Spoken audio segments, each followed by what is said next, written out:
Viewers break तो बाद ਤੁਹਾਡਾ ਸਭ ਦਾ ਨਿੱਘਾ ਸਵਾਗਤ ਹੈ ਜੀ। ਡਾਕਟਰ ਸਾਹਿਬ ਅਗਲੇ ਇਸ਼ੂ ਬਾਰੇ ਤੁਹਾਡੇ ਵਿਚਾਰ ਜਾਣਨੇ ਚਾਹਾਂਗੇ, ਕੀ ਕਹਿਣਾ ਚਾਹੋਗੇ ਡਾਕਟਰ ਸਾਹਿਬ? ਦੇਖੋ, ਜਿਹੜੇ ਕਿਲਰ ਰਜੀਮਸ ਹੁੰਦੇ ਨੇ ਉਹਨਾਂ ਦਾ ਇੱਕ ਯਤਨ ਹੁੰਦਾ ਹੈ ਜਦੋਂ ਕਿ ਉਹਨਾਂ ਨੇ ਵੱਡੇ ਪੈਮਾਨੇ ਤੇ ਕਿਸੇ ਕੌਮ ਜਾਂ ਕਿਸੇ ਗਰੁੱਪ ਜਾਂ ਕਿਸੇ ਫਿਰਕੇ ਨੂੰ ਵਾਇਲੈਂਸ ਦਾ ਸ਼ਿਕਾਰ ਬਣਾਇਆ ਹੁੰਦਾ ਹੈ, ਉਹਨਾਂ ਦੀ ਨਸਲਕੁਸ਼ੀ ਕੀਤੀ ਹੁੰਦੀ ਹੈ ਸਿਸਟਮੈਟਿਕ ਤਰੀਕੇ ਨਾਲ, ਪੂਰਾ ਸਿਲਸਿਲੇਵਾਰ ਵਿਉਂਤਬੰਦ ਤਰੀਕੇ ਨਾਲ ਜੀ। ਤੇ ਜਿਵੇਂ ਅਸੀਂ 8 ਸਟੇजेस ਜੈਨੋਸਾਈਡ ਦੀਆਂ ਜਿਹੜੀਆਂ ਡਾਕਟਰ ਇੱਕ ਪ੍ਰੋਮੀਨੈਂਟ ਸਟੈਨ ਵਾਲਸ ਸ਼ਾਇਦ ਉਹਨਾਂ ਦਾ ਨਾਮ ਹੈ, ਉਹਨਾਂ ਨੇ ਦਿੱਤੀਆਂ ਨੇ। ਉਹਦੇ 'ਚ ਇਹ ਹੁੰਦਾ ਹੈ ਵੀ ਤੁਸੀਂ ਕਿਵੇਂ ਪ੍ਰਚਾਰ ਕਰਦੇ ਹੋ, ਫਿਰ ਪਲਾਨ ਕਰਦੇ ਹੋ, ਫਿਰ ਲੋਕਾਂ 'ਚ ਪ੍ਰੋਪੇਗੇਟ ਕਰਦੇ ਹੋ, ਫਿਰ ਤੁਸੀਂ ਐਗਜ਼ੀਕਿਊਸ਼ਨ ਮਸ਼ੀਨਰੀ ਬਣਾਉਂਦੇ ਹੋ, ਫਿਰ ਐਗਜ਼ੀਕਿਊਟ ਕਰਦੇ ਹੋ, ਫਿਰ ਡਿਨਾਇਲ 'ਚ ਹੁੰਦੇ ਹੋ। ਬਿਲਕੁਲ। ਸੋ ਜ਼ਾਹਰ ਹੈ ਵੀ ਇਹ ਜਦੋਂ ਅਸੀਂ 20ਵੀਂ ਸਦੀ ਦੇ ਦੂਸਰੇ ਵੱਡੇ ਜਿਹੜੇ ਜੈਨੋਸਾਈਡ ਜਾਂ ਐਥਨਿਕ ਕਲੀਨਜ਼ਿੰਗ ਜਾਂ ਹੋਲੋਕਾਸਟ ਦੀ ਗੱਲ ਕਰਦੇ ਹਾਂ, ਉਹ ਬੇਸ਼ੱਕ ਆਰਮੀਨੀਅਨ ਜੈਨੋਸਾਈਡ ਹੋਏ, ਉਹ ਵੱਡੇ ਪੈਮਾਨੇ ਤੇ ਨਾਜ਼ੀਆਂ ਵੱਲੋਂ ਜਿਊਸ਼ ਹੋਲੋਕਾਸਟ ਹੋਏ, ਜਾਂ ਈਵਨ ਫਿਰ ਰਵਾਂਡਾ ਦੇ ਵਿੱਚ ਜਿਹੜਾ ਹੁਤਸੀ ਤੁਸੀ ਟ੍ਰਾਈਬਸ ਦੇ ਥੱਲੇ ਜਿਹੜਾ ਇੱਕ ਚੱਲਿਆ ਵੱਡੇ ਪੈਮਾਨੇ ਦਾ, ਫਿਰ ਬੋਸਨੀਅਨ ਮੁਸਲਮਾਨਾਂ ਦੀ ਨਸਲਕੁਸ਼ੀ ਹੋਏ, ਔਰ ਭਾਰਤ ਦੇ ਵਿੱਚ ਸਿੱਖਾਂ ਦੀ ਨਸਲਕੁਸ਼ੀ ਜਿਹੜੀ ਕਿ ਜਿਨ੍ਹਾਂ ਨੂੰ ਟਾਰਗੇਟ ਕਰਕੇ ਪੂਰੇ ਤਰੀਕੇ ਦੇ ਨਾਲ ਜਿਹੜਾ ਉਹ ਜੂਨ 84 ਦਾ ਘੱਲੂਘਾਰਾ ਰਿਲੀਜੀਅਸ ਜਿਹੜਾ ਅਟੈਕ, ਸਿੱਖ ਰੈਫਰੈਂਸ ਲਾਇਬ੍ਰੇਰੀ ਸਾਰਾ ਹਿਸਟੋਰੀਸਿਟੀ ਨੂੰ ਡਿਸਟਰੋਏ ਕਰਨਾ, ਔਰ ਨਵੰਬਰ 84 ਫਿਰ ਭਾਰਤ ਭਰ ਦੇ ਵਿੱਚ ਇੰਦਰਾ ਗਾਂਧੀ ਦੀ ਅਸੈਸੀਨੇਸ਼ਨ ਤੋਂ ਬਾਅਦ ਸਿੱਖਾਂ ਨੂੰ ਜਿਉਂਦੇ ਸਾੜਨਾ। ਸੋ ਜ਼ਾਹਰ ਹੈ ਕਿ ਓਵਰਸੀਜ਼ ਡਾਇਸਪੋਰਾ ਸਿੱਖਾਂ ਨੇ ਇਹ 34 ਸਾਲ ਦੇ ਵਿੱਚ ਘੱਟੋ ਘੱਟ ਇੱਕ ਸਾਡੀ ਜਿਹੜੀ ਪੋਲੀਟੀਕਲ ਵੱਡੀ ਪ੍ਰਾਪਤੀ ਹੈ, ਅਚੀਵਮੈਂਟ ਹੈ ਕਿ ਇਹਨਾਂ ਮੁਲਕਾਂ ਦੀਆਂ ਲੈਜਿਸਲੇਚਰ ਅਸੈਂਬਲੀਜ਼ ਦੇ ਵਿੱਚ ਜਿਹੜਾ ਇਸ ਨੂੰ ਸਿੱਖ ਜੈਨੋਸਾਈਡ ਰੈਕਗਨਾਈਜ਼ ਕਰਵਾਇਆ ਜੀ। ਬਹੁਤ ਸਾਰੀਆਂ ਸਿਟੀਜ਼ ਸਟੇਟਸ ਨੇ, ਨਿਊ ਜਰਸੀ ਦੇ ਵਿੱਚ ਇਹਨੂੰ ਰੈਕਗਨਾਈਜ਼ ਕੀਤਾ ਗਿਆ, ਕਨੈਟੀਕਟ ਸਟੇਟ ਨੇ ਇਹਨੂੰ ਫਾਰਮਲ ਜਿਹੜਾ ਸਿੱਖ ਜੈਨੋਸਾਈਡ ਰੈਜ਼ੋਲੂਸ਼ਨ, ਔਰ ਸਭ ਤੋਂ ਪਹਿਲਾਂ ਕੈਨੇਡਾ ਦੇ ਵਿੱਚ ਜਿਹੜੀ ਓਨਟਾਰੀਓ ਲੈਜਿਸਲੇਚਰ ਹੈ ਉਸ ਦੇ ਵਿੱਚ ਸਿੱਖ ਜੈਨੋਸਾਈਡ ਦਾ ਰੈਜ਼ੋਲੂਸ਼ਨ ਹੋਇਆ ਕਿ ਬਈ ਇਹ ਨਵੰਬਰ 84 ਚ ਹੋਇਆ, ਔਰ ਇਸ ਨੂੰ ਜਿਹੜਾ ਉਸ ਦੇ ਲਈ ਅਕਾਊਂਟੇਬਿਲਟੀ ਹੋਏ। ਔਰ ਈਵਨ ਕਿਉਂਕਿ ਇੱਕ ਵੇਵ ਸੀ ਇੱਕ ਸਟੇਜ ਤੇ ਕੇਜਰੀਵਾਲ ਨੂੰ ਲੱਗਦਾ ਸੀ ਕਿ ਪੰਜਾਬ ਸਿੱਖ ਚੰਗੇ ਪੈਸੇ ਵੀ ਦੇ ਰਹੇ ਨੇ ਔਰ ਲੁੱਟਣ ਲਈ ਆਇਆ, ਔਰ ਉਸ ਪੀਰੀਅਡ ਸ਼ੁਰੂ ਜਰਨੈਲ ਸਿੰਘ ਜਰਨਲਿਸਟ ਜਿਨ੍ਹਾਂ ਨੇ ਬੜੀ ਬਹਾਦਰੀ ਨਾਲ ਚਿਦੰਬਰਮ ਦੇ ਉੱਤੇ ਜੁੱਤੀ ਸੁੱਟ ਕੇ ਇਹ ਜਗਦੀਸ਼ ਟਾਈਟਲਰ ਦੀ ਟਿਕਟ ਕੈਂਸਲ ਕਰਵਾਏ ਸੀ, ਔਰ ਇਹ ਸਾਰਿਆਂ ਨੂੰ ਫੋਕਸ ਕਿ ਉਹ ਐਮਐਲਏ ਵੀ ਬਣੇ ਦਿੱਲੀ ਅਸੈਂਬਲੀ ਦੇ।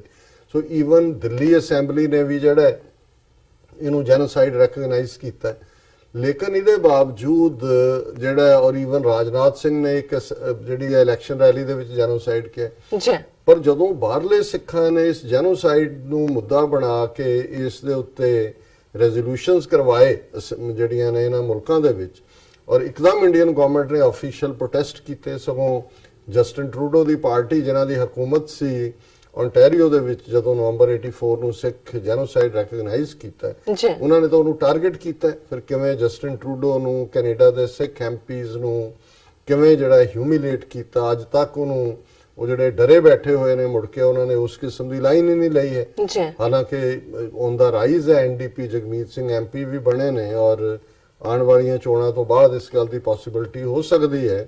ਬੇਸ਼ੱਕ ਐਨਡੀਪੀ ਪਾਰਟੀ ਤਾਂ ਸੀਟਾਂ ਉਹਦੀਆਂ ਘਟਣਗੀਆਂ ਹੀ, ਲੇਕਿਨ ਕੰਜ਼ਰਵੇਟਿਵ ਪਾਰਟੀ ਉਹਨੀਆਂ ਸੀਟਾਂ ਨਾ ਲਿਜਾ ਸਕੇ, ਜਿਵੇਂ ਲੱਗਦਾ ਸੀ ਵੀ ਉਹ ਜਿੱਤ ਜਾਣਗੇ, ਹੰਗ ਪਾਰਲੀਮੈਂਟ ਹੋਏ, ਔਰ ਲਿਬਰਲ ਪਾਰਟੀ ਔਰ ਐਨਡੀਪੀ ਮਿਲ ਕੇ ਸਰਕਾਰ ਬਣਾ ਸਕਦੀਆਂ। ਔਰ ਉਹਦੇ ਜਗਮੀਤ ਸਿੰਘ ਕਿਉਂਕਿ ਲੀਡਰ ਹੈ ਹੁਣ ਪਾਰਟੀ ਦਾ, ਐਨਡੀਪੀ ਦਾ, ਉਹਦੇ ਕੋਲ ਹੁਣ ਐਮਪੀ ਦੀ ਸੀਟ ਵੀ ਉਹਨੇ ਬਰਨਬੀ ਦੀ ਜਿੱਤੀ ਹੈ, ਉਹ ਇੱਕ ਚੰਗਾ ਜਿਹੜਾ ਉਹ ਇੱਕ ਮਿਨਿਸਟਰ ਵੀ ਬਣ ਸਕਦਾ ਹੈ ਕੈਨੇਡੀਅਨ ਪਾਰਲੀਮੈਂਟ। ਸੋ ਉਹਦੇ ਚ ਫਿਰ ਜਿਹੜੀ ਉਹਨਾਂ ਦੀ ਡਿਮਾਂਡ ਹੈ ਕਿ ਵੀ ਕੈਨੇਡੀਅਨ ਪਾਰਲੀਮੈਂਟ ਵੀ ਪਾਸ ਕਰੇ ਇਹਨੂੰ ਨਵੰਬਰ 84। ਲੇਕਿਨ ਜਦੋਂ ਬਾਹਰਲਿਆਂ ਨੇ ਕੀਤਾ ਤਾਂ ਇੰਡੀਅਨ ਗਵਰਨਮੈਂਟ ਨੇ ਪ੍ਰੋਟੈਸਟ ਕੀਤਾ। ਹੁਣ ਜੇ ਤੁਸੀਂ ਆਪ ਕਹਿ ਸਕਦੇ ਹੋ, ਔਰ ਅੱਜ ਜਿਹੜਾ ਅਸੀਂ ਇਸ ਟੌਪਿਕ ਨੂੰ ਚੁਣਿਆ, ਹੁਣ ਸਜਨ ਕੁਮਾਰ ਜਿਹਨੂੰ ਉਮਰ ਕੈਦ ਦੀ ਸਜ਼ਾ ਹੋਈ ਹੈ ਲੋਅਰ ਕੋਰਟ ਜਿਹੜੀ ਸਪੈਸ਼ਲ ਸੀਬੀਆਈ ਕੋਰਟ ਹੈ, ਉਹਨੇ ਆਪਣੀ ਜਿਹੜੀ ਹੈ ਉਹ ਬੇਲ ਦੀ ਅਰਜ਼ੀ ਸੁਪਰੀਮ ਕੋਰਟ 'ਚ ਪਾਈ ਹੋਈ ਹੈ। ਹੁਣ ਜ਼ਾਹਰ ਹੈ ਵੀ ਸੀਬੀਆਈ ਇੱਕ ਪਾਰਟੀ ਹੈ, ਉਹਦੇ 'ਚ ਉਸ ਦੀ ਕਨਵਿਕਸ਼ਨ ਦੇ ਲਈ ਵੀ ਸੀਬੀਆਈ ਪਲੱਸ ਐਡੀਸ਼ਨਲ ਅਟਾਰਨੀ ਨਾਲ ਲੱਗਦੇ ਨੇ। ਹੁਣ ਜਿਹੜੀ ਗੱਲ ਜਦੋਂ ਸਿੱਖ ਕਹਿੰਦੇ ਨੇ ਬਾਹਰ ਜਾਂ ਇਹਨਾਂ ਦੇ ਲੈਜਿਸਲੇਸ਼ਨ ਦੇ ਵਿੱਚ ਆਂਦੀ ਹੈ, ਉਹ ਤਾਂ ਗੁਨਾਹ ਹੈ, ਉਹ ਤਾਂ ਗਵਰਨਮੈਂਟਾਂ ਤੋਂ ਪ੍ਰੋਟੈਸਟ ਹੁੰਦਾ ਹੈ। ਹੁਣ ਸੀਬੀਆਈ ਖੁਦ ਜਿਹੜਾ ਐਫੀਡੇਵਿਟ ਸੁਪਰੀਮ ਕੋਰਟ 'ਚ ਦੇ ਰਹੀ ਹੈ ਕਿ ਜਿਹਦੇ 'ਚ ਉਹਨਾਂ ਨੇ ਕਿਹਾ ਹੈ ਕਿ ਵੀ ਇਸ ਨੂੰ ਜ਼ਮਾਨਤ ਨਾ ਦਿੱਤੀ ਜਾਏ। ਸੀਬੀਆਈ ਇਹੀ ਨਹੀਂ, ਉਹਨੂੰ ਜੈਨੋਸਾਈਡ ਕਹਿ ਰਹੀ ਹੈ, ਇਹਨੂੰ ਕੰਪੇਅਰ ਕਰ ਰਹੀ ਹੈ ਕਿ ਨਵੰਬਰ 84 'ਚ ਜੋ ਸਿੱਖਾਂ ਨਾਲ ਹੋਇਆ ਇਹ ਆਮ ਕ੍ਰਾਈਮ ਨਹੀਂ ਹੈ, ਇਹ ਦੇਸ਼ ਦੇ ਕਾਨੂੰਨ ਦੇ ਥੱਲੇ ਵੀ ਇਸ ਦੀ ਕੋਈ ਸਮਾਧਾਨ ਨਹੀਂ ਹੈ, ਇਸ ਦਾ ਕੋਈ ਹੱਲ ਨਹੀਂ ਹੈ। ਇਹ ਤਾਂ ਇਵੇਂ ਹੀ ਹੈ ਜਿਵੇਂ ਜੂਜ਼ ਦੀ ਨਸਲਕੁਸ਼ੀ ਕੀਤੀ ਨਾਜ਼ੀਆਂ ਨੇ। ਹੁਣ ਇਹ official criminal bureau of investigation India ਦਾ ਆਪਣੀ ਸੁਪਰੀਮ ਕੋਰਟ 'ਚ ਕਹਿ ਰਿਹਾ, ਔਰ ਇਸ ਦੇ ਉੱਤੇ ਉਹਨਾਂ ਨੇ ਕਿਹਾ ਕਿ ਵੀ ਇਹ ਜਿਹੜਾ ਪਾਰਟ ਹੈ ਔਰ ਇਹ ਇਸ ਦੀ ਖਬਰ ਮੁੱਖ ਤੌਰ ਦੇ ਉੱਤੇ ਅੱਜ ਟਾਈਮਜ਼ ਆਫ ਇੰਡੀਆ ਨੇ ਵੀ ਦਿੱਤੀ ਹੈ, ਬਾਕੀ ਮੀਡੀਆ ਨੇ ਵੀ ਦਿੱਤੀ ਹੈ, ਔਰ ਐਚਐਸ ਫੂਲਕਾ ਜਿਹੜੇ ਅਟਾਰਨੀ ਨੇ ਜਿਨ੍ਹਾਂ ਨੂੰ ਪਦਮ ਸ਼੍ਰੀ ਦਾ ਅਵਾਰਡ ਵੀ ਮਿਲਿਆ, ਈਵਨ ਜਿਹੜੀ ਉਹਨਾਂ ਨੂੰ ਸਾਈਟੇਸ਼ਨ ਦਿੱਤੀ ਪਦਮ ਸ਼੍ਰੀ ਅਵਾਰਡ ਦੀ, ਉਹਦੇ 'ਚ ਵੀ ਸਿੱਖ ਜੈਨੋਸਾਈਡ ਲਿਖਿਆ ਗਿਆ ਜੀ ਇਹਨਾਂ ਨੇ ਉਹ ਕੇਸ ਲੜੇ। ਔਰ ਇਹ ਜਿਹੜੀ ਖਬਰ ਹੈ ਇੰਡੀਆ ਸੈਕਸ਼ਨ ਦੀ ਟਾਈਮਜ਼ ਆਫ ਇੰਡੀਆ ਦੀ, 1984 Sikh killing was like genocide of Jews by Nazis, ਇਹ ਸੀਬੀਆਈ ਕਹਿ ਰਹੀ ਹੈ ਸੁਪਰੀਮ ਕੋਰਟ 'ਚ। ਦੇਖੋ ਕਿ ਵੀ ਹੁਣ ਇਹਨਾਂ ਨੂੰ ਵੋਟਾਂ ਚਾਹੀਦੀਆਂ ਸਿੱਖਾਂ ਦੀਆਂ, ਔਰ ਆਲਰੇਡੀ ਉਹ ਕਾਂਗਰਸ ਦੇ ਖਾਤੇ 'ਚ ਪੈਂਦਾ ਤੇ ਇਹਨਾਂ ਨੂੰ ਲੱਗਦਾ ਵੀ ਸਿੱਖਾਂ ਨੂੰ ਅਸੀਂ ਜਿਹੜਾ ਇਹਦੇ ਨਾਲ ਭਰਮਾਉਂਦੇ, ਲੇਕਿਨ ਔਨ ਰੈਕਡ ਤਾਂ ਆ ਗਿਆ। ਜੇ ਸੀਬੀਆਈ ਆਪਣੀ ਸੁਪਰੀਮ ਕੋਰਟ 'ਚ ਕਹਿ ਰਹੀ ਹੈ ਕਿ ਜੀ ਸਿੱਖਾਂ ਦਾ ਨਾਲ ਉਹੀ ਹੋਇਆ ਜੋ ਨਾਜ਼ੀਆਂ ਨੇ ਯਹੂਦੀਆਂ ਨਾਲ ਕੀਤਾ ਸੀ, ਤੇ ਜਿਹੜੇ ਬਾਹਰ ਬੈਠੇ ਇਹਨਾਂ ਦੇ ਟੌਂਟ ਬਟੌਂਟ ਨੇ ਪੱਗਾਂ ਸਿਰ ਤੇ ਰੱਖ ਕੇ ਰੈਂਟਾ ਸਿੱਖ ਜਿਨ੍ਹਾਂ ਨੂੰ ਮੈਂ ਅਕਸਰ ਕਹਿੰਦਾ, ਉਹਨਾਂ ਨੂੰ ਸ਼ਰਮ ਨਹੀਂ ਆਉਂਦੀ ਕਿ ਵੀ ਜਿਨ੍ਹਾਂ ਨੇ ਤੁਹਾਡੀ, ਹੁਣ ਕਦੇ ਕੋਈ ਸੋਚ ਸਕਦਾ ਕਿ ਕੋਈ ਯਹੂਦੀ ਨਾਜ਼ੀਆਂ ਦੇ ਥੱਲੇ ਜਿਹੜਾ ਉਹ ਉਹਨਾਂ ਦੀ ਹਕੂਮਤ ਕਬੂਲ ਕਰੇ? ਅਸੀਂ ਭਾਵੇਂ ਯਹੂਦੀਆਂ ਦੀ ਜਾਂ ਇਜ਼ਰਾਈਲ ਦੀਆਂ ਨੀਤੀਆਂ ਨਾਲ ਸਹਿਮਤ ਨਹੀਂ ਹੈ ਜੋ ਉਹ ਕਰ ਰਹੇ ਨੇ ਫਲਸਤੀਨੀਆਂ ਨਾਲ, ਜਾਂ ਅਦਰਵਾਈਜ਼ ਸਾਡੇ ਖਿੱਤੇ 'ਚ ਵੀ ਇੰਡੀਆ ਪਾਕਿਸਤਾਨ ਕਨਫਲਿਕਟ ਜਾਂ ਸਿੱਖਾਂ ਦੇ ਮਾਮਲੇ 'ਚ ਮੌਸਾਦ ਇੰਡੀਆ ਨਾਲ ਰਲੀ ਹੋਈ ਹੈ। ਪਰ ਇਹਦੇ 'ਚ ਕੋਈ ਸ਼ੱਕ ਨਹੀਂ ਕਿ 70-72 ਸਾਲ ਬੀਤਣ ਬਾਅਦ ਵੀ 74-75 ਸਾਲ ਅੱਜ ਵੀ ਯਹੂਦੀ ਦੁਨੀਆ ਭਰ 'ਚ ਉਹਨਾਂ ਨਾਜ਼ੀਆਂ ਨੂੰ ਹੰਟ ਕਰਦੇ ਨੇ ਜਿਨ੍ਹਾਂ ਨੇ ਉਹਨਾਂ ਦੀ ਨਸਲਕੁਸ਼ੀ ਕੀਤੀ। ਉਹਨਾਂ ਨੂੰ ਇਜ਼ਰਾਈਲ ਲੈ ਕੇ ਜਾਂਦੇ ਨੇ। ਪਿੱਛੇ 95 ਸਾਲ ਦਾ ਬੁੱਢਾ ਦੇ ਉੱਤੇ ਟ੍ਰਾਇਲ ਕੀਤਾ ਉਹਨਾਂ ਨੇ ਕਦੇ ਵੀ, ਔਰ ਇਸ ਗੱਲ ਨੂੰ ਯਕੀਨੀ ਬਣਾਉਂਦੇ ਨੇ ਕਿ ਦੁਨੀਆ ਦੇ ਵਿੱਚ ਕੋਈ ਵੀ ਇਹਨਾਂ ਦਾ ਨਾਜ਼ੀਆਂ ਦਾ ਐਡਮਾਇਰਰ ਨਾ ਹੋਏ। ਹੋਲੋਕਾਸਟ ਪੜ੍ਹਾਉਣ ਲਈ ਹਰ ਥਾਂ ਚੈਪਟਰ ਲਵਾਏ ਹੋਏ ਨੇ। ਤੇ ਜੇ ਉਹਨਾਂ ਦੀ ਸੁਪਰੀਮ ਜਿਹੜੀ ਹੈ ਇਨਵੈਸਟੀਗੇਟਿਵ ਏਜੰਸੀ ਉਹ ਇਹ ਕਹਿੰਦੀ ਹੈ ਜੀ ਸਿੱਖਾਂ ਦੀ ਨਸਲਕੁਸ਼ੀ ਯਹੂਦੀਆਂ ਦਾ ਕੀਤਾ ਗਿਆ ਜਿਹੜੀ ਨਸਲਕੁਸ਼ੀ ਵਾਂਗ ਹੈ, ਤਾਂ ਫਿਰ ਤੁਸੀਂ ਉਸ ਨਾਜ਼ੀ ਰਜੀਮ 'ਚ ਕਿਵੇਂ ਰਹਿ ਸਕਦੇ ਹੋ? ਔਰ ਇਹ ਅੰਮ੍ਰਿਤਸਰ ਡੇਟਲਾਈਨ ਦੀ ਖਬਰ 'ਚ ਗਵਰਨਮੈਂਟ ਆਫ ਇੰਡੀਆ ਦਾ ਉੱਤੇ ਉਹ ਪਿਕਚਰ ਵੀ ਦੇਖ ਸਕਦੇ ਨੇ ਸੀਬੀਆਈ ਦੇ ਉਸ ਦਫ਼ਤਰ ਦੀ। One of India's premier investigating agency, CBI, has equated the killings of Sikhs in 1984 with the genocide of Jews by Nazis. ਇਹ ਉਹਨਾਂ ਨੇ ਕਿਉਂਕਿ ਐਚਐਸ ਫੂਲਕੇ ਨੂੰ ਕੋਟ ਕੀਤਾ ਹੈ, ਉਹਨਾਂ ਨੇ ਇਹ ਇਨਫੋਰਮ ਕੀਤਾ ਹੈ ਕਿ ਵੀ ਇਹ ਉਹਨਾਂ ਨੇ genocide of Jews by Nazis, genocide of Armenians by Kurds and Turks and the genocide of Bangladeshi by Pakistan. ਹੁਣ ਉਹਨਾਂ ਨੇ ਵਿੱਚ ਨਾਲ ਪਾਕਿਸਤਾਨ ਵੀ ਘੜੀਸ ਲਿਆ ਕਿ ਵੀ ਉਹਨਾਂ ਨੇ ਜਿਵੇਂ ਕਿ ਹਾਲਾਂਕਿ ਜੂਜ਼ ਦੀ ਐਕਸਟਰਮੀਨੇਸ਼ਨ ਔਰ ਅਰਮੀਨੀਅਨਸ ਦੀ ਸਮਝ ਆ ਸਕਦੀ, ਪਰ ਜੇ ਇਹ ਸੀਬੀਆਈ ਇਹ ਕਹਿਣ ਤੇ ਮਜਬੂਰ ਹੈ ਔਰ ਇਸ ਸਾਰੇ ਦੇ ਬਾਵਜੂਦ ਜੇ ਹੁਣ ਵੀ ਸਿੱਖ ਇਹ ਸਮਝਣ ਕਿ ਬਈ, ਔਰ ਉਹਦੇ ਚ ਉਹਨਾਂ ਨੇ ਅੱਗੋਂ ਕਿਹਾ ਕਿ ਪੈਰਾ 3 ਜਿਹੜਾ ਸੀਬੀਆਈ ਦਾ ਉਹਨਾਂ ਨੇ ਕਿਹਾ that the present appeal arises in reference to a ghastly incident that occurred on the morning of 31st October 1984 in Delhi, subsequent to which thousands of Sikhs were brutally murdered and their houses vandalized. The killings had taken place in pursuance of the provocative speeches made by the applicant convict against the Sikh committee Sajjan Kumar di gall hai. The killings of 5 innocent Sikhs in this case was not a revengeful act but had taken place due to hatred disseminated spread by the applicant convict against brutal murder of innocent Sikhs during the 1984 riots fall under the category of crimes against humanity on parity with well-known mass killings during various ethnic killings. और in this case ਫਿਰ ਉਹਨਾਂ ਨੇ ਜਿਹੜਾ juice ਤੇ ਦੂਜੇ ਤੀਜੇ ਦੀ ਗੱਲ ਕੀਤੀ ਹੈ। ਸੋ ਜ਼ਾਹਰ ਹੈ ਵੀ ਇੱਕ ਪਾਸੇ ਤਾਂ ਇਹ ਉਹਨਾਂ ਦੀ ਮਜਬੂਰੀ ਬਣ ਗਈ ਔਰ ਇਹ ਹੈ ਜਦੋਂ ਅਸੀਂ ਡਾਇਸਪੋਰਾ ਸਿੱਖਾਂ ਦੀ ਪਾਵਰ ਦੀ ਗੱਲ ਕਰਦੇ ਹਾਂ ਜੀ ਸੋ ਉਹਦੇ ਵਿੱਚ ਇਹ ਪਾਵਰ ਹੈ ਕਿ ਬਾਹਰ ਇਹ ਹੋਇਆ ਅਲਟੀਮੇਟਲੀ ਉਹਨਾਂ ਦੀ ਏਜੰਸੀ ਉਹਨਾਂ ਦੀ ਕੋਰਟ 'ਚ ਮੰਨ ਰਹੀ ਹੈ। ਬਿਲਕੁਲ ਔਰ ਭੈਣ ਜੀ ਅਮਨਜੋਤ ਕੌਰ ਉਹਨਾਂ ਨੇ ਸਾਨੂੰ ਇਸ ਵੀਕਐਂਡ ਤੇ 5-6 ਡਿਫਰੈਂਟ ਲਿਖਤਾਂ ਲਿਖੀਆਂ ਨੇ, ਉਹ ਸਾਨੂੰ ਵੈਲ ਇਨਫੋਰਮਡ ਵੀ ਰੱਖਦੇ ਨੇ, ਉਹਨਾਂ ਦੀ ਰਿਸਰਚ ਸਾਡੇ ਬਹੁਤ ਕੰਮ ਆਉਂਦੀ ਹੈ। ਔਰ ਉਹਦੇ 'ਚ ਵੀ ਉਹਨਾਂ ਨੇ ਇਸ ਗੱਲ ਨੂੰ ਜਿਹੜਾ ਹੈ ਡਾਇਸਪੋਰਾ ਸਿੱਖਾਂ ਨੂੰ ਉਹਨਾਂ ਨੇ ਵਧਾਈ ਵੀ ਦਿੱਤੀ ਹੈ ਕਿ and thanks for the work diaspora and Sikh activist remaining in India do.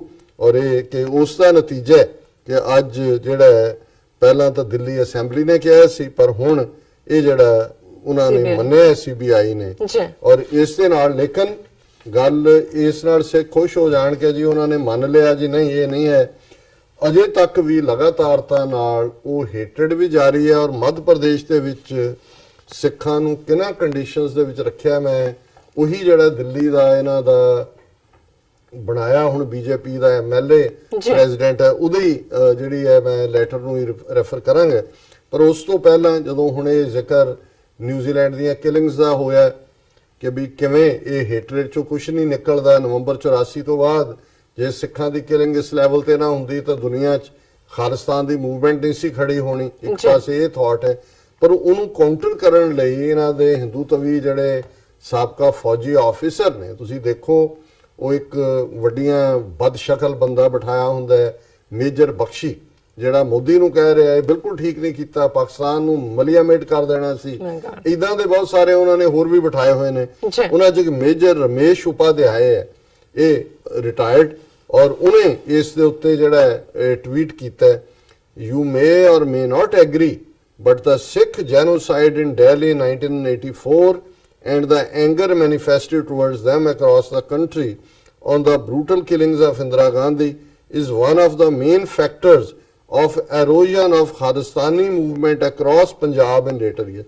ਇਹ ਕਹਿ ਰਿਹਾ ਜੀ ਚਲੋ ਜੈਨੋਸਾਈਡ ਤਾਂ ਹੋ ਗਿਆ ਸਿੱਖਾਂ ਦਾ, ਉਹਨੇ ਵੀ ਜੈਨੋਸਾਈਡ ਇਸਤੇਮਾਲ ਕੀਤਾ ਵਾ, ਪਰ ਉਹਨੇ ਕਿਹਾ ਵੀ ਇਹ ਨਾ ਹੁੰਦਾ ਤੇ ਖਾਲਿਸਤਾਨ ਦੀ ਮੂਵਮੈਂਟ ਨਹੀਂ ਸੀ ਦੱਬਣੀ ਪੰਜਾਬ, ਕਿ ਵੀ ਅਸੀਂ ਸਿੱਖ ਮਾਰ ਕੇ ਸਿੱਖਾਂ ਦੀ ਆਜ਼ਾਦੀ ਦੀ ਆਵਾਜ਼ ਦੱਬ ਦਿੱਤੀ ਹੈ। ਫਿਰ ਉਹ ਅੱਗੋਂ ਕਹਿੰਦਾ ਜਦੋਂ ਉਹਨੂੰ ਕਿਸੇ ਨੇ ਚੈਲੰਜ ਕੀਤਾ ਹੈ, ਫਿਰ ਉਹ ਕਹਿੰਦਾ after Sikh genocide in Delhi and sporadic incidents across India militancy didn't increase. ਉਹਨੇ ਕਿਹਾ ਜੀ ਖਤਮ ਕਰਤੀ ਮਿਲੀਟੈਂਸੀ। ਹਾਲਾਂਕਿ ਇਹ ਬੇਵਕੂਫ 84 ਤੋਂ 94 ਤੱਕ ਪੰਜਾਬ ਦੇ ਵਿੱਚ ਸਿੱਖ ਜੁਝਾਰੂਆਂ ਨੇ ਤੁਹਾਡੇ ਛੱਕੇ ਛੁਡਾਏ ਨੇ, ਜਿਹਦਾ ਇੱਕ ਕਾਰਨ ਨਵੰਬਰ 84 ਦਾ ਜੈਨੋਸ Longowal, Barnala, Badal and other prominent Sikhs work towards peace. Peasants stopped sheltering militants। उन्होंने कहा जी किसानों ने ये नवंबर 84 ਦੀ ਜੈਨੋਸਾਈਡ ਦੀ ਬਦੌਲਤ ਸੀ ਕਿ ਸਿੱਖ ਕਿਸਾਨਾਂ ਨੇ ਜੁਝਾਰੂਆਂ ਨੂੰ ਸ਼ੈਲਟਰ ਦੇਣੀ ਬੰਦ ਕਰ ਦਿੱਤੀ। BSF ਆਰਮੀ ਸਟੈਪਡ ਅਪ ਵਿਜਲ ਕਿ ਫੌਜ ਆ ਗਈ ਔਰ ਉਹਨੇ ਕੀਤਾ। Gill killed indiscriminately, peace was restored। ਉਹਨੇ ਕਹਿੰਦਾ ਵੀ KP ਗਿੱਲ ਨੇ indiscriminately ਜੋ ਸਾਹਮਣੇ ਆਇਆ ਮਾਰਤਾ, 50,000 ਸਿੱਖ ਮਾਰਤੇ। ਉਹ ਕਹਿੰਦਾ ਔਰ ਪੀਸ ਵਾਸ ਰਹੀ। ਦੇਖੋ ਜੀ ਅਸੀਂ ਸ਼ਾਂਤੀ ਕਰਤੀ, KP ਗਿੱਲ ਨੇ ਡਿਸਕ੍ਰਿਮੀਨੇਟਲੀ ਮਾਰੇ।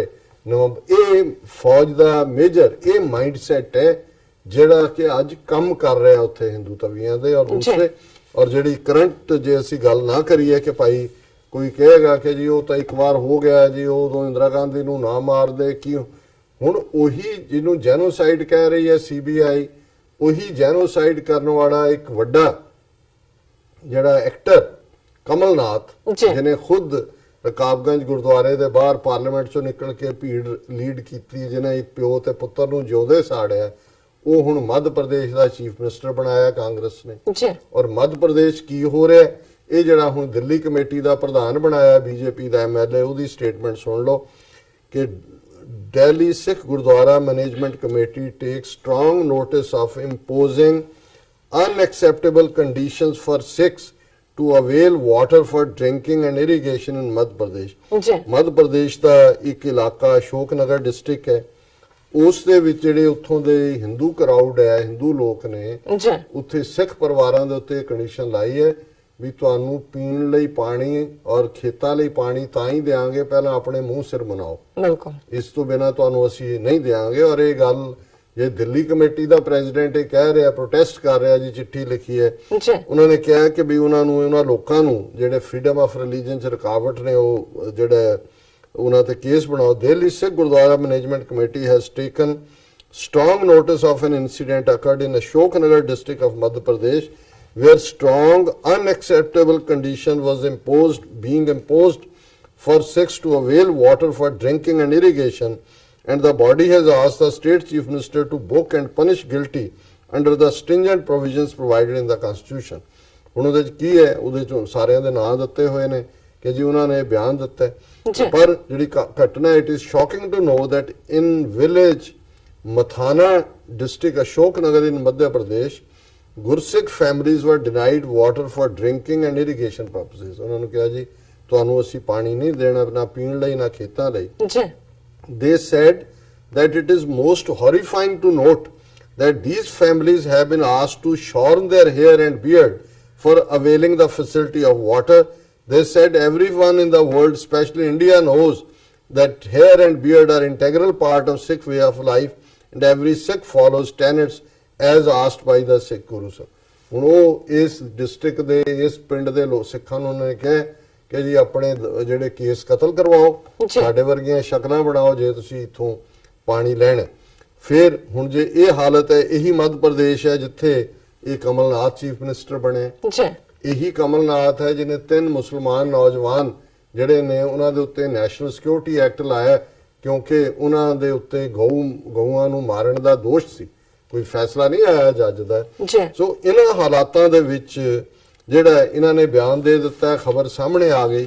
ਪਰ ਇਹ ਗੱਲ ਦੱਸਦੀ ਹੈ ਕਿ ਜਦੋਂ ਅਸੀਂ ਬੇਸ਼ੱਕ ਡਾਇਸਪੋਰਾ ਸਿੱਖਾਂ ਦੀ ਇਹ ਪ੍ਰਾਪਤੀ ਮੰਨਦੇ ਹਾਂ ਜਾਂ ਮੰਨ ਸਕਦੇ ਹਾਂ ਕਿ ਜੀ ਅੱਜ CBI ਵੀ ਜਿਹੜੀ ਹੈ ਉਹ ਕੋਰਟ 'ਚ ਇਹ ਕਹਿ ਰਹੀ ਹੈ ਵੀ ਜਿਵੇਂ ਜੂਜ਼ ਐਕਸਟਰਮੀਨੇਟ ਕੀਤੇ ਨਾਜ਼ੀਆਂ ਨੇ, ਇਵੇਂ ਹੀ ਨਵੰਬਰ 84 ਸੀ।